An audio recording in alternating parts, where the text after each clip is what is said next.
చూడండి ఈరోజు lunch with balanced డైట్‌లో ఏమేమి పెట్టాను, రైస్ ఒక బౌల్ తీసుకోవాలి, కార్బోహైడ్రేట్స్ ఉంటాయి, నెయ్యి వేశాను. నెయ్యిలో ప్రోటీను, కాల్షియం, ఫ్యాట్ ఉంటుంది. ఇది గుడ్ ఫ్యాట్ అండి. గుడ్ ఫ్యాట్ అంటే మనకి చాలా మంచిది. లావు అవుతారనుకుంటారు కానీ నిజానికి ఇది సన్నపడతారు రోజు నెయ్యి తీసుకుంటే.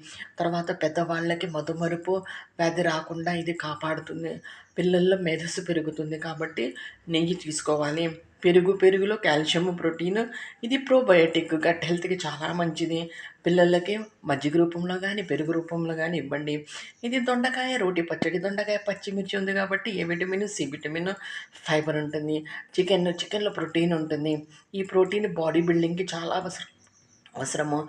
అప్పుడప్పుడు తినాలి. బెండకాయ, ఈ బెండకాయలో జిగురు ఉంటుంది కాబట్టి మోకాలు నొప్పులకి చాలా బాగా పనిచేస్తుంది. పిల్లల తెలివితేటలు పెరుగుతాయి. A vitamin, C vitamin, fibre ఉంటుంది.